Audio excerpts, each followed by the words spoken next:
Hi everyone, it's Jerry. This is another group of 5 puzzles. All of them are endgame positions with white to play, and it's up to you to determine the best continuation in each case. So in this first one, go ahead, pause the video, see if you can find the best continuation for white. Okay, the solution to puzzle 1 is to start out with A3. It's very important not to go 2 squares. Here's why. Running through this quick variation where black is just moving back and forth. Eventually we get to a situation where white is having to either go to b6, which is stalemate, or any other move allowing king takes pawn. One slight variation, assuming that a4 is still the first move played, white isn't successful by trying to sneak their king around, because after king a5, king b7, king b4, a6, after these pawns have been exchanged, the black king maintains a strong position and will be able to hold a draw. So the only solution is going to be to start out with a3, and it's going to be completely different after all these pawns have been advanced and the white pawn arrives on b7. The black king is on a different square at this point, now able to make use of c7.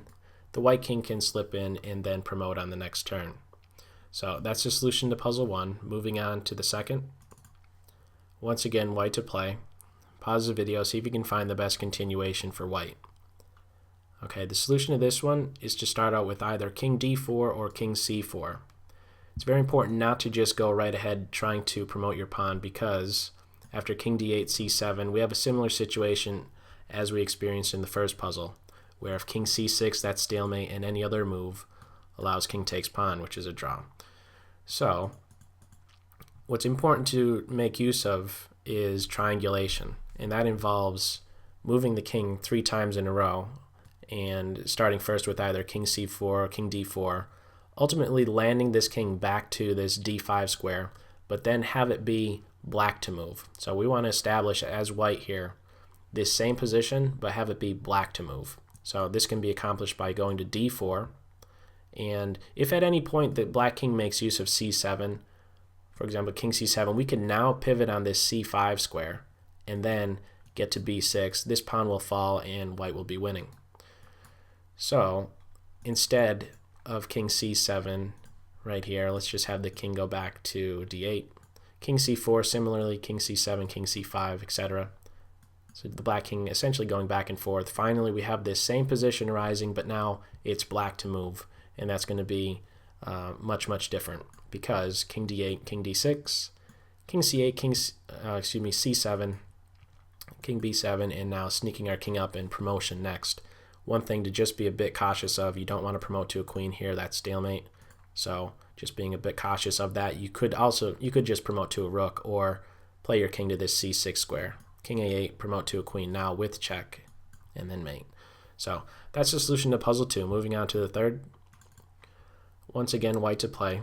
Pause the video, see if you can find the best continuation for white. Okay, the solution to this one is bishop to e6. It's very important to take into account the following.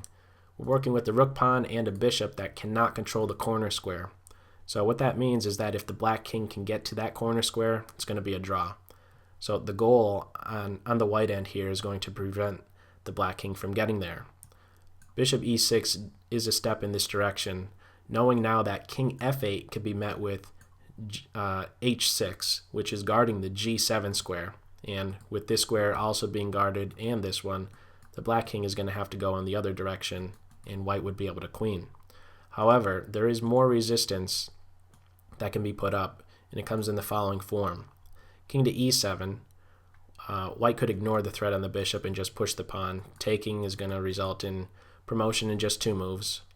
After king to f6, another key move, bishop to f5. It's very important to see these key moves right here. First bishop e6, then bishop to f5, preventing the king from making use of g6, and after now king to f7, the other key move, bishop to h7, preventing the king from making use of g8. All 3 of these squares being guarded. King f6, now we have this wall of 4 squares right here being guarded. The black king cannot get to that corner square. White is now making good progress, and eventually the white king maintains a strong position, the bishop can move, and then finally the pawn can promote. So that's the solution to puzzle 3. Moving on to the fourth. Once again, white to play. Pause the video, see if you can find the best continuation for white. Okay, the solution here is to play king to c8. Moving the pawn is going to result in a loss. After king c6, king c8, king b6, king b8, trying to get this pawn up like that, we just have king takes pawn, and this white king is not going to be fast enough to catch the pawn.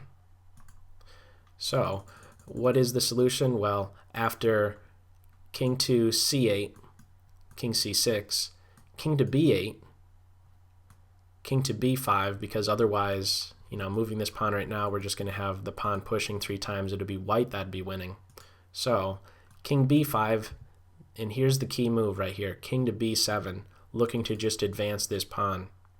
And so, king takes pawn, and now white has been successful by shifting that king down like this because they're in a position to finally, just in the nick of time, catch this pawn before it's able to queen successfully. So that's the solution to puzzle 4. Moving on to the last. Once again, white to play. Pause the video, see if you can find the best continuation for white. Okay, the solution to this one is to start out with bishop to d2. It's important to recognize that white cannot prevent both of these pawns from queening, and the attempt to try and advance this pawn in order to establish some passed pawn, maybe involving this b6 pawn, is not going to be successful.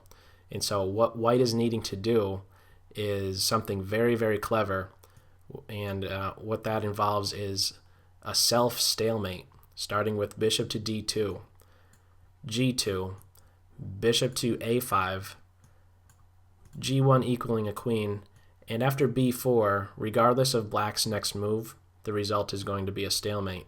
And by the way, it does not matter which pawn advances to become a queen.